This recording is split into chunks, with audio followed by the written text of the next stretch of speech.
ಶ್ರೀ ಗುರು ರಾಘವೇಂದ್ರಾಯ ನಮಃ. ನಿತ್ಯಂ ಅಮ್ಮ ಮಗಳು ಯೂಟ್ಯೂಬ್ ಚಾನಲ್ಗೆ ಸ್ವಾಗತ.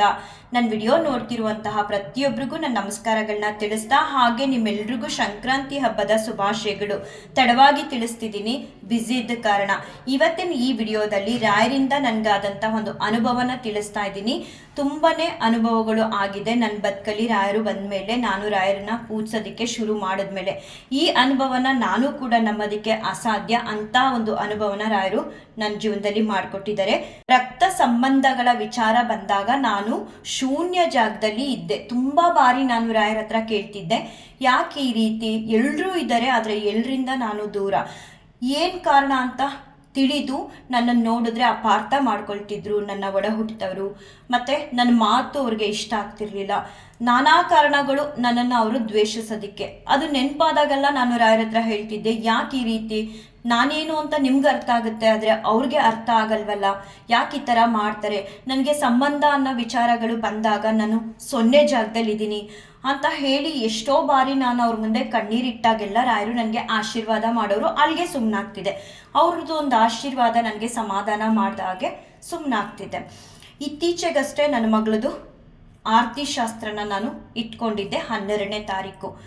ನಾನು ಕೆಲವ್ರಿಗೆ ಹೇಳಿದೆ, ಇನ್ನು ಕೆಲವರು ನನ್ನ ಸಿಸ್ಟರ್ಗೆ ನಾನು ತಿಳಿಸಿರ್ಲಿಲ್ಲ. ಹೇಗೋ ಅವ್ರಿಗೂ ಕೂಡ ನಮ್ಮ ಮನೇಲಿ ಫಂಕ್ಷನ್ ಆಗ್ತಿದೆ, ಈ ರೀತಿ ನನ್ನ ಮಗಳು ಋತುಮತಿ ಆಗಿದ್ದಾಳೆ ಅನ್ನೋ ವಿಚಾರ ಗೊತ್ತಾದಾಗ ಅವರು ಬೇರೆಯವ್ರ ಹತ್ರ ಹೇಳ್ಕೊಂಡಿದ್ದಾರೆ. ನಮಗೆ ವಿಚಾರ ತಿಳಿಸಿಲ್ಲ, ತುಂಬ ಬೇಜಾರಾಗ್ತಿದೆ, ಅವ್ರು ಹೇಳ್ದೇ ಇದ್ರು ಅವ್ರ ಫಂಕ್ಷನ್ಗೆ ನಾವು ಬರ್ತೀವಿ ಅಂತ ತಿಳಿಸಿರ್ತಾರೆ. ಅದು ನನಗೆ ಗೊತ್ತಾದಾಗ, ಇಲ್ಲ ನಾನು ಕರಿಯೋಣ, ಬರೋದು ಬಿಡೋದು ಇನ್ನು ಅವ್ರಿಗೆ ಬಿಟ್ಟಿದ್ದು ಅಂತ ಹೇಳಿ ನಾನು ಕೂಡ ಅವ್ರನ್ನ ಇನ್ವೈಟ್ ಮಾಡ್ತೀನಿ. ಇನ್ವೈಟ್ ಮಾಡೋ ಸಮಯದಲ್ಲೂ ಕೂಡ ರಾಯರು ನನಗೆ ಒಂದು ಪರೀಕ್ಷೆ ಕೊಡ್ತಾರೆ.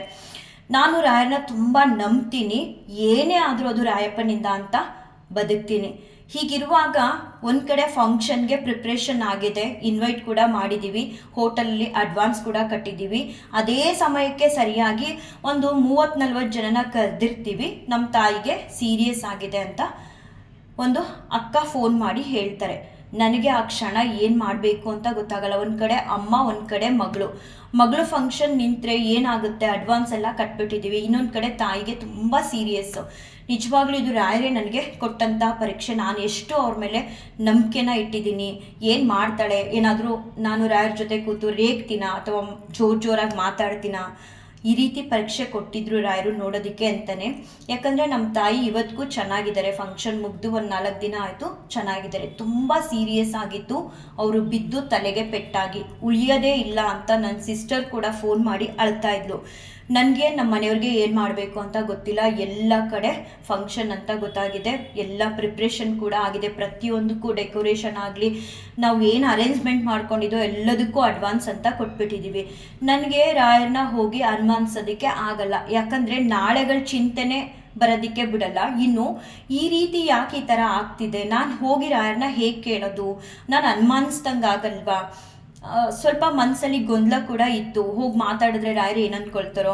ಆಮೇಲೆ ಹಾಗೆ ಅಯ್ಯೋ ಏನೇ ಆದರೂ ನಮ್ಮ ಮನೇಲಿ ಅದು ರಾಯರಿಂದ ಈ ಥರ ಎಲ್ಲ ಆಗೋದಕ್ಕೆ ಬಿಡಲ್ಲ ಅಂತ ಅಂದ್ಕೊಂಡು ಸುಮ್ಮನಾದೆ. ನಮ್ಮ ಮನೆಯವರಂತೂ ತುಂಬ ಅಪ್ಸೆಟ್ ಕೂಡ ಆದರು. ಅದೇ ಕ್ಷಣ ರಾಯರ ಮುಂದೆ ಕೂತು ಕೈ ಮುಗಿದ್ರು, ಎಲ್ಲ ನಿಮ್ಮಿಂದನೇ, ನೀವೇ ನಮ್ಮನ್ನ ಕಾಪಾಡಬೇಕು ಅಂತ. ಅದಾದಮೇಲೆ ನಾನು ರಾಯರ ಹತ್ರ ಎಂಥವ್ರಿಗೂ ನಾವೆಷ್ಟೇ ನಂಬಿಕೆ ಇಟ್ಟಿದ್ರು ದೇವ್ರ ಮೇಲೆ, ರಾಯರ ಮೇಲೆ, ಒಂದು ಕ್ಷಣ ಭಯ ಹುಟ್ಟಿಸುತ್ತೆ. ಒಂದು ಕಡೆ ತಾಯಿ ತುಂಬ ಸೀರಿಯಸ್ಸು, ಮಗಳು ಫಂಕ್ಷನ್ ಒಂದು ಕಡೆ, ಎಲ್ಲ ಕಡೆ ಅಡ್ವಾನ್ಸ್ ಕೊಟ್ಟಾಗಿದೆ, ಒಂದಷ್ಟು ಜನನ ಇನ್ವೈಟ್ ಕೂಡ ಮಾಡಿಬಿಟ್ಟಿರ್ತೀವಿ. ನಾನು ರಾಯರಿಗೆ ಹೇಳಿದೆ, ನನಗೆ ಜೀವನದಲ್ಲಿ ಅವಮಾನ ಆದಿರೋದು ನಿಮ್ಮಿಂದ, ಒಳ್ಳೇದಾದರೂ ಅದು ನಿಮ್ಮಿಂದ. ಒಂದು ಕಡೆ ತಾಯಿಗೆ ಹುಷಾರಿಲ್ಲ, ಒಂದು ಕಡೆ ಮಗಳು ಫಂಕ್ಷನು, ಇದನ್ನು ಹೇಗೆ ಬ್ಯಾಲೆನ್ಸ್ ಮಾಡ್ತೀರಾ ನೀವು ಗೊತ್ತಿಲ್ಲ. ಏನೇ ಅನಾನುಕೂಲ ಮೀನ್ಸ್ ತೊಂದರೆಗಳಾದ್ರೂ ಅದು ನಿಮ್ಮಿಂದ ಅಂತ ಸ್ವೀಕಾರ ಮಾಡ್ತೀನಿ, ಏನೇ ಒಳ್ಳೇದಾದ್ರೂ ಅದು ನಿಮ್ಮಿಂದ ಅಂತ ಸ್ವೀಕಾರ ಮಾಡ್ತಿದ್ದೀನಿ. ನನ್ನ ಮಗಳು ನಿಮಗೆ ಮೊಮ್ಮಗಳಿದ್ದ ಹಾಗೆ, ಮೊಮ್ಮಗಳು ಫಂಕ್ಷನ್ಗೆ ಯಾವುದೇ ರೀತಿ ತೊಂದರೆಗಳು, ಅಡ್ಡಿ ಆತಂಕಗಳು ಬರ್ದೇ ಹಾಗೆ ನೀವು ನೋಡ್ಕೋತೀರಾ ಅಂತ ನನಗೆ ಗೊತ್ತು ಅಂತ ಹೇಳಿ ನಮಸ್ಕಾರ ಮಾಡಿದೆ. ಅವ್ರನ್ನ ಕೇಳಿದೆ, ತುಂಬ ಆತಂಕ ಆಗ್ತಿದೆ, ಏನಾದರೂ ನನಗೆ ಸೂಚನೆ ಕೊಡ್ತೀರಾ? ನಾನು ನಿಮ್ಮನ್ನ ಅನುಮಾನಿಸ್ತಿಲ್ಲ, ನಿಮ್ಮ ನಿರ್ಧಾರ ಏನೇ ಆಗಿದ್ರು ಅದನ್ನು ನಾನು ಸ್ವೀಕಾರ ಮಾಡ್ತೀನಿ. ಆ ರೀತಿ ಏನಾದರೂ ತೊಂದರೆ ಆಗಿ ಫಂಕ್ಷನ್ ನಿಂತರೂ ಕೂಡ ನಾನು ಅದು ರಾಯರಿಂದ ಅಂತ ಅಕ್ಸೆಪ್ಟ್ ಮಾಡ್ತೀನಿ. ಇಲ್ಲ ಚೆನ್ನಾಗಿ ನಡೆಸ್ಕೊಟ್ರೆ ನೀವು ಫಂಕ್ಷನ್, ಅದು ನಿಮ್ಮಿಚ್ಛೆ ಅಂತ ಕೂಡ ನಾನು ಅದನ್ನು ಒಪ್ಕೊಳ್ತೀನಿ ಅಂತ ಹೇಳಿ ರಾಯರ ಹತ್ರ, ಏನಾದರೂ ಸರಿ ರಾಯಪ್ಪ ನನಗೊಂಚೂರು ಸೂಚನೆ ಕೊಡ್ತೀರಾ ಈ ಆತಂಕ ದೂರ ಆಗೋದಕ್ಕೆ ಅಂತ ಕೇಳ್ಕೊಂಡೆ. ಆ ಕ್ಷಣಕ್ಕೆ ಸರಿಯಾಗಿ ಒಂದು ಆಕಳು ಅಂಬಾ ಅನ್ನೋದು ಕೇಳಿಸುತ್ತೆ ನಮ್ಮ ಮನೆಯಿಂದ ದೂರದಲ್ಲಿ. ಮತ್ತಿನ್ನೊಂದ್ಸಲ ಕೇಳಿಸೋದೇ ಇಲ್ಲ. ಅವಾಗ ನನಗೊಂದು ಸಮಾಧಾನ ಆಗುತ್ತೆ, ಸರಿ ಇದು ರಾಯರ್ ಕೊಡ್ತಿರೋ ಅಂತಹ ಸೂಚನೆನೇ, ಏನೂ ತೊಂದರೆಗಳಾಗಲ್ಲ, ನಾವು ಇನ್ವೈಟ್ ಮಾಡೋಣ ಮತ್ತೆ ಅಂತ ಹೇಳಿ ಸ್ಟಾಪ್ ಮಾಡಿರ್ತೀನಿ ಕರೆದಿರೋ ಅಂತಹ ಜನಗಳನ್ನ. ಮತ್ತೆ ನಾನು ಫಂಕ್ಷನ್ಗೆ ಇನ್ವೈಟ್ ಮಾಡ್ತೀನಿ. ಅದರಲ್ಲಿ ನಮ್ಮ ಅಕ್ಕ ತಂಗಿರನ್ನ ಎಲ್ಲರನ್ನೂ ಕರಿತೀನಿ. ನನ್ನ ಮೇಲೆ ಒಂದು ಬ್ಯಾಡ್ ಒಪಿನಿಯನ್ ಕ್ರಿಯೇಟ್ ಆಗಿರುತ್ತೆ ಎಲ್ರಿಗೂ. ನನ್ನ ಹಸ್ಬೆಂಡ್ ಕಡೆ ಸಂಬಂಧಿಕರು ನನಗಷ್ಟಕ್ಕಷ್ಟೇ, ಅಮ್ಮನ ಕಡೆ ಸಂಬಂಧಿಕರು ಅಷ್ಟಕ್ಕಷ್ಟೇ. ಆದರೆ ರಾಯರು ಮಾತ್ರ ಯಾವತ್ತೂ ಕೂಡ ನನ್ನನ್ನು ಕೈ ಬಿಟ್ಟಿಲ್ಲ. ನನಗೇನು ಬೇಕು ಏನು ಬೇಡ ಎಲ್ಲವನ್ನೂ ಕೂಡ ಅರ್ಥ ಮಾಡಿಕೊಂಡು ಅದೇ ಸಮಯಕ್ಕೆ ಸರಿಯಾಗಿ ಕೊಟ್ಟು ನನ್ನನ್ನು ಸಲ್ಲುತ್ತಿದ್ದಾರೆ. ರಾಯರಿಗೆ ನಾನೇನು ಅಂತ ಅರ್ಥ ಆಗಿದೆ, ಬೇರೆಯವ್ರಿಗೆ ಅರ್ಥ ಆಗಿರಲಿಲ್ಲ, ನಾನು ಅರ್ಥ ಮಾಡಿಸೋ ಪ್ರಯತ್ನ ಮಾಡಿರಲಿಲ್ಲ. ರಾಯರಿದ್ದಾರಲ್ಲ, ನನ್ಗೆ ನಿಜ ಹೇಳ್ತೀನಿ, ರಾಯರೊಬ್ಬರು ಇದ್ದರೆ ಸಾಕು ನನ್ನ ಬದುಕಲ್ಲಿ, ಇನ್ನೇನು ಬೇಡ ಇನ್ಯಾವುದೂ ಬೇಡ, ಎಲ್ಲವೂ ತನಗೆ ತಾನೇ ನಡೆಯುತ್ತೆ ಬದುಕಲ್ಲಿ. ಏನು ಬೇಕು ಏನು ಬೇಡ ಅನ್ನೋದನ್ನು ರಾಯರು ನಿರ್ಧಾರ ಮಾಡ್ತಾರೆ. ಹೀಗೆ ನಾನು ರಾಯರನ್ನ ನಂಬಿ ಪೂಜಿಸ್ತಿರ್ತೀನಿ.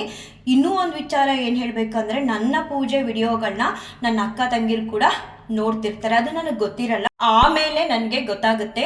ಇದರಿಂದನೇ ಮೋಸ್ಟ್ಲಿ ಅವ್ರಿಗೆ ನನ್ನ ಮೇಲೆ ಇದ್ದಂತಹ ಒಂದು ಒಪಿನಿಯನು ಬದಲಾಗಿ ಫ್ಯಾಮಿಲಿ ಸಮೇತ ಬಂದು ನನ್ನ ಮಗಳಿಗೆ ಬ್ಲೆಸ್ ಮಾಡ್ತಾರೆ. ಅಷ್ಟು ಮಾತ್ರ ಅಲ್ಲ, ತುಂಬ ಸೀರಿಯಸ್ಸು, ನಮ್ಮ ತಾಯಿ ಬದುಕದೇ ಇಲ್ಲ ಅಂತ ಹೇಳಿದವರು ಕೂಡ ನಮ್ಮ ತಾಯಿನೂ ಕರ್ಕೊಂಡು ಬಂದು ನಮ್ಮ ತಾಯಿ ಕೂಡ ಅವ್ರ ಮೊಮ್ಮಗಳಿಗೆ ಬ್ಲೆಸ್ ಮಾಡ್ತಾರೆ. ನಿಜವಾಗ್ಲೂ ನಾನು ಪೂಜಿಸೋವಂಥ ರಾಯರ್ ವಿಡಿಯೋಗಳನ್ನ ನೋಡಿಯೇ ಅವರು ನನ್ನ ಮೇಲಿದ್ದಂಥ ಒಂದು ಬ್ಯಾಡ್ ಒಪಿನಿಯನ್ನ ತೆಗೆದು ಬಂದು ಅವತ್ತು ನನ್ನ ಮಗಳಿಗೆ ಬ್ಲೆಸ್ ಮಾಡಿದ್ರು. ರಾಯರು ಸುಮ್ಮನೆ ಅಲ್ಲ ಆಶೀರ್ವಾದ ಮಾಡೋದು. ಅವತ್ತೊಂದು ದಿನ ಫಂಕ್ಷನ್ಗೆ ನಾನು ಹೋಗಬೇಕಾದಾಗ ಕೇಳ್ಕೊಂಡೆ, ತುಂಬ ಗಡಿಬಿಡಿಲಿದ್ದೆ ಮಗಳು ಫಂಕ್ಷನ್ಗೆ, ಏನಾದರೂ ಒಂದು ಮಿಸ್ ಮಾಡಿಬಿಟ್ಟು ಹೋದರೆ ಇಲ್ಲಿಂದ ಅಂತ ಎಲ್ಲ ಪ್ಯಾಕಿಂಗ್ ಮಾಡೋ ಬ್ಯುಸಿಲಿ. ಆದರೂ ನಾನು ರಾಯರಿಗೆ ಎಂದಿನಂತೆ ಸೇವೆ ಸಲ್ಲಿಸಿ ಹೇಳ್ದೆ, ನಾನು ಹೋಗ್ತಿದ್ದೀನಪ್ಪ, ಯಾರು ಬರ್ತಾರೆ ಯಾರು ಬರಲ್ಲ ಅಂತ ಗೊತ್ತಿಲ್ಲ, ಮಗಳು ಫಂಕ್ಷನ್ ಮಾಡಲೇಬೇಕು, ಮಾಡ್ತಾ ಇದ್ದೀನಿ, ನಿನ್ನ ಆಶೀರ್ವಾದ ಇದ್ದರೆ ಸಾಕು ತಂದೆ, ಒಳ್ಳೇದು ಮಾಡು ಅಂತ ಹೇಳಿ ತಕ್ಷಣ ರಾಯರು ನನಗೆ ಆಶೀರ್ವಾದ ಮಾಡಿದ್ರು ಎಡಭಾಗದ ಮೂಲಕ ಹೂನ. ನಾನು ಎಡ ಬಲ ಅಂತ ಯೋಚನೆ ಮಾಡಲ್ಲ, ತುಂಬ ಅಚಲವಾಗಿ ನಂಬ್ತೀನಿ.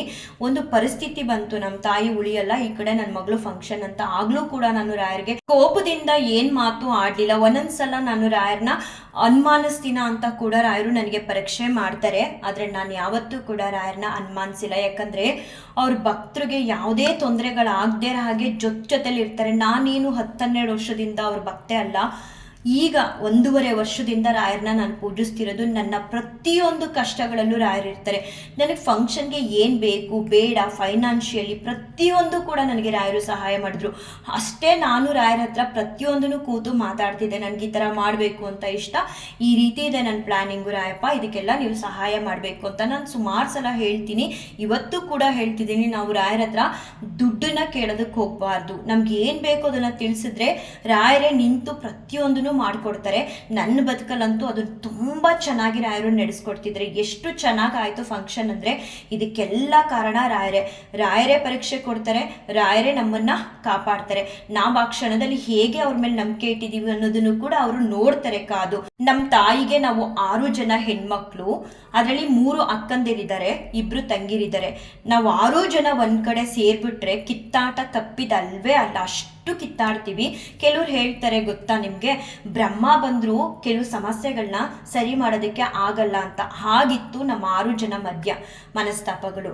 ಏನೋ ಗೊತ್ತಿಲ್ಲ, ರಾಯರು ಎಲ್ಲರ ಮನಸ್ಸನ್ನು ಕರಗಿಸ್ಬಿಟ್ಟು ಎಲ್ಲರೂ ಒಂದು ಕಡೆ ಸೇರೋ ಹಾಗೆ ಮಾಡಿದ್ರು. ಮತ್ತು ಸೇರಿದ್ವಲ್ಲ ಆ ದಿನ ಯಾರೊಬ್ಬರು ಕೂಡ ಮನಸ್ತಾಪ ಅನ್ನೋದನ್ನು ಇಟ್ಕೊಂಡಿರಲಿಲ್ಲ ಮನಸ್ಸಲ್ಲಿ. ಎಲ್ಲರೂ ಖುಷಿಯಾಗಿ ಓಡಾಡಿಕೊಂಡು ನನ್ನ ಮಗಳು ಫಂಕ್ಷನಲ್ಲಿ ಬ್ಲೆಸ್ ಮಾಡಿ ಹೋದರು. ತುಂಬ ಸಂತೋಷ ಆಯಿತು. ಎಷ್ಟು ಬದಲಾವಣೆ ಮಾಡಿದ್ದಾರೆ ಅಂದರೆ ರಾಯರು, ಮೊದಲು ನನ್ನ ಮನಸ್ಸೊಳಗಡೆ ಬಂದು ಮನಸ್ಸನ್ನ ಸರಿ ಮಾಡಿದ್ರು, ಹಾಗೆ ಮನೆಯಲ್ಲಿದ್ದಂತಹ ಕಷ್ಟಗಳನ್ನ ದೂರ ಮಾಡಿದ್ರು. ಇವತ್ತಿಗೂ ಕೂಡ ನಾನು ರಾಯರ ಹತ್ರ ಏನೂ ಬೇಡಲ್ಲ, ಯಾವಾಗಲೂ ನಾನು ಹೇಳೋದೊಂದೇ, ನೀವು ಪ್ರೀತ್ಯರ್ಥರಾಗಬೇಕು, ನೀವು ಪ್ರಸನ್ನರಾಗಬೇಕು, ಸೇವೆ ಕೊಡಿ, ಭಕ್ತಿ ಕೊಡಿ, ಶ್ರದ್ಧೆ ಕೊಡಿ ಅಂತ ಕೇಳ್ಕೊಳ್ತೀನಿ. ರಾಯರು ಎಲ್ಲವನ್ನೂ ನನ್ನ ಬದುಕಲ್ಲಿ ಕೊಟ್ಟಿದ್ದಾರೆ. ಏನೆಲ್ಲ ಸಮಸ್ಯೆ ಅಂತ ನಾನು ರಾಯರ ಹತ್ರ ಕಣ್ಣೀರಿಟ್ಟಿದ್ನೋ ಎಲ್ಲವನ್ನೂ ನನ್ನಿಂದ ದೂರ ಮಾಡಿದ್ದಾರೆ. ನಾನು ಏನಾದರೂ ಸಮಸ್ಯೆ ಹೇಳಿ ರಾಯರ ಹತ್ರ ದುಃಖ ಪಡುವಾಗ ರಾಯರು ಆ ಕ್ಷಣಕ್ಕೆ ನನಗೆ ಸಮಾಧಾನ ಕೂಡ ಮಾಡಿದ್ದಾರೆ. ಸಮಾಧಾನ ಹೇಗಿತ್ತಂದ್ರೆ, ನಾನು ದುಃಖಪಟ್ಟು ರಾಯರ ಮುಂದೆ ಕೂತಾಗ ನಾನು ಕೇಳ್ತಿರ್ಲಿಲ್ಲ ನೀವು ಹೂಪ್ರಸಾದ ಕೊಡಿ ಅಂತ, ಅವರಾಗೆ ಹೂಪ್ರಸಾದದ ಮೂಲಕ ನನಗೆ ಆಶೀರ್ವಾದ ಮಾಡ್ತಿದ್ರು.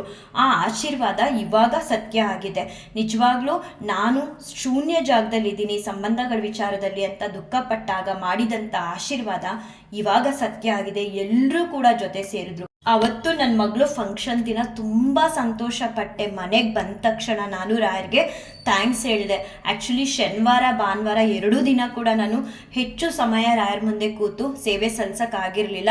ಅದಕ್ಕೂ ಕೂಡ ಕ್ಷಮೆ ಕೇಳಿದಾಗ ರಾಯರು ಆಶೀರ್ವಾದ ಮಾಡಿದ್ರು. ರಾಯರ್ಗೆ ಪ್ರತಿಯೊಂದು ಅರ್ಥ ಆಗುತ್ತೆ. ನಾವು ಒಂದು ಬಾರಿ ಅವ್ರ ಭಕ್ತರಾದಾಗ ಎಲ್ಲವನ್ನೂ ತಿಳ್ಕೊಂಡಿರ್ತಾರೆ ರಾಯರು. ಸಮಯ ಬರಬೇಕಷ್ಟೆ ಎಲ್ಲವನ್ನು ಸರಿ ಮಾಡೋದಕ್ಕೆ. ಕಂಪ್ಲೀಟಾಗಿ ನನ್ನ ಬದುಕಲ್ಲಿ ಏನೆಲ್ಲ ಸಮಸ್ಯೆಗಳು ಅಂತ ಇದ್ದು ಅದನ್ನೆಲ್ಲ ದೂರ ಮಾಡಿದ್ರು. ಇವತ್ತಿಗೂ ಕೂಡ ನಾನು ರಾಯರ ಹತ್ರ ಈ ಕ್ಷಣಕ್ಕೂ ಕೂಡ ಕೇಳೋದು ಭಕ್ತಿ ಕೊಡಿ, ಶ್ರದ್ಧೆ ಕೊಡಿ, ಸೇವೆ ಕೊಡಿ ಅಂತ. ನಾವು ಇಷ್ಟು ಕೇಳ್ಕೊಂಡಾಗ ರಾಯರು ನಮ್ಮ ಜೊತೆಲೆ ಹೆಜ್ಜೆಜ್ಜೆಲು ಇದ್ದು ಎಂತಹದ್ದೇ ಪರಿಸ್ಥಿತಿ ಬರಲಿ ಕೈ ಬಿಡಲ್ಲ, ಕಾಪಾಡ್ತಾರೆ.